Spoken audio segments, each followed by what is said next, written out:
Crowd looked up as the fighter jet screamed overhead, its roar silencing every whisper, every doubt. Just days earlier, the woman inside that cockpit had been told to take off her uniform, told she didn't belong, but now, she wasn't asking for permission, she was making history. No salute, no words, just precision flight slicing through the air like justice in motion.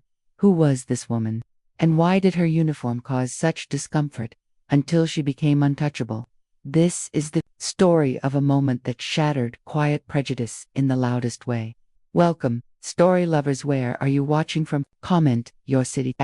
Alicia Monroe had spent her entire life defying expectations. Growing up in a quiet Georgia town, she'd learned early that strength and silence often walked hand in hand for Black girls. By 29, she wasn't just a pilot, was one of the elite few chosen to fly the F-22 Raptor, the most advanced fighter jet in the U.S. Air Force. Her mornings began before sunrise, boots laced tight, flight suit crisp, and her mind sharper than the jets she commanded. At the airbase, she was all focus on, officer, a leader, a symbol of discipline. But off-base, things changed. At a military family camp in rural Alabama, she arrived in uniforms trab-backed, proud and still, eyes narrowed. A voice whispered behind her, "You people don't belong in that."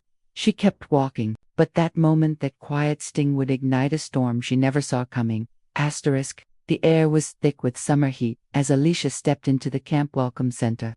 Children laughed in the background, flags fluttered on poles, but all eyes shifted to her. Not the jet she flew, not the medals on her chest, just her skin in that uniform. A woman at the counter paused mid-sentence, staring. Then, it began. A man in a polo shirt with a camp staff badge leaned in.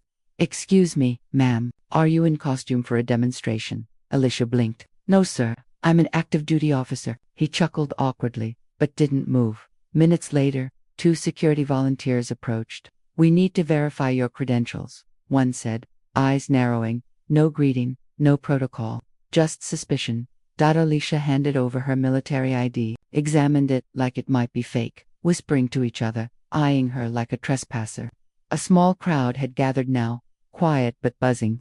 One woman pulled her child closer. Then came the sting. "Until we confirm, we're going to need you to change out of the uniform. It's making some folks uncomfortable." She stood frozen. Not because she was afraid, but because she'd spent her entire career proving herself in that very fabric. Inside, a storm rose. She changed, but not out of fear.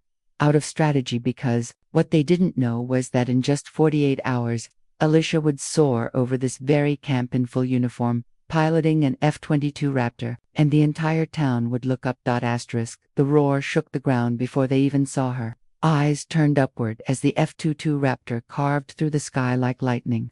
Inside the cockpit, Alicia was calm, focused, every movement precise. Below, the same camp staff who'd told her to strip off her uniform stood frozen, necks craned, faces pale. And then came the flyover, low, thunderous, and unmistakable. Her name echoed over the loudspeaker: Captain Alicia Monroe, U.S. Air Force. The same people who had questioned her worth now stood in stunned silence as she soared above them, unreachable, undeniable. It wasn't revenge, it was revelation. A living symbol of everything they refused to see until now. She didn't wave, she didn't need to. Because in that moment, they knew. Dear audience, if you're enjoying the story, don't forget to give it a like. It really helps. Thanks for watching. Subscribe to our channel for more powerful stories. Alicia landed too. Applause, but not from the ones who had doubted her. It came from young girls watching with wide eyes, seeing someone who looked like them own the sky. She never reported the incident. She didn't need to. The message had already been delivered, louder than any complaint ever could.